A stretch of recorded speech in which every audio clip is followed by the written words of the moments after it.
আসসালামু আলাইকুম। প্রতিদিনের মতো আবারও রান্না শুরু করে দিলাম। এগুলো আমার দুপুরের রান্না ছিল। আজ আমি করছি বাঁধাকপি দিয়ে আর চিংড়ি দিয়ে ভাজি। ওই দিন আমার কিছুটা বাঁধাকপি বেঁচে গিয়েছিল, তাই চিন্তা করলাম আজকে বাঁধাকপিটা দিয়ে ভাজিটা করে নিই।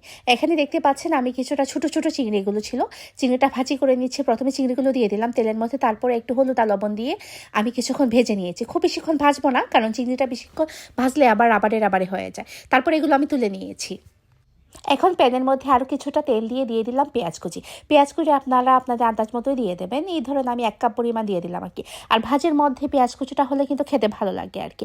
এখন দিয়ে দিব পরিমাণ মতো লবণ। এখানে আমি 1 চা চামচ পরিমাণ লবণ দিয়ে দিলাম।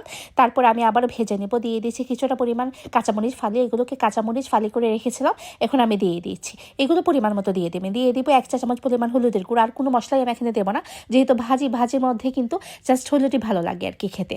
আর কোনো কিছু মশলা দিলে কিন্তু তেমন একটা টেস্ট আসে না। এখন দিয়ে দেব কেটে রাখা বাঁধাকপিগুলো আমার শাশুড়ি ছোট ছোট করে কেটে রেখেছিলেন। উনি কাটাকুটি করতে খুব পছন্দ করেন, আর ওনার কাটাকুটিগুলি কিন্তু খুব ভীষণ নিখুঁত হয়। আমি এখন ভেজে নিচ্ছি, দেখতে পাচ্ছেন। এখন আমি একটু স্পুন দিয়ে ভেজে নিচ্ছি। কিছুক্ষণ ভাজার পর আমি আরও একটা জিনিস অ্যাড করব এখানে। এটা আমার আসলে নিজের চিন্তাধারা থেকেই। আমার কাছে কিছুটা চিচিঙ্গার ভেতরের যে বিচি থাকে ওইগুলো অনেকেই ফেলে দেন, আবার অনেকেই কী করেন এগুলো ভাজি করেও খান। আমি কি চিন্তা করলাম যে এখানের মধ্যে হয়তো বা দিয়ে দিলে ভালো হবে, তাই আমার বুদ্ধি খাটিয়ে এগুলো দিয়ে দিলাম। এখন দিয়ে দেবো ভাজা চিংড়িগুলো প্রায় লাস্টেই দিতে হবে। যখন ভাজিটা একদম সফট হয়ে আসবে তখন কিন্তু আমি চিংড়িগুলো মিশিয়ে দিচ্ছি। এখন আমি আবারও মিশিয়ে নেব ভালোভাবে। যখন হয়ে যাবে তখন আমি দিয়ে দেবো ধনিয়া পাতা কুচি।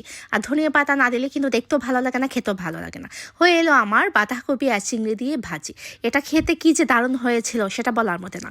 আপনারা এভাবে বাসায় ট্রাই করে দেখবেন, আশা করি আপনাদেরও ঠিক আমার মতোই ভালো লাগবে। আজ আর না, পরবর্তীতে আরেকটু রেসিপি নিয়ে আপনাদের সামনে আমি হাজির হব।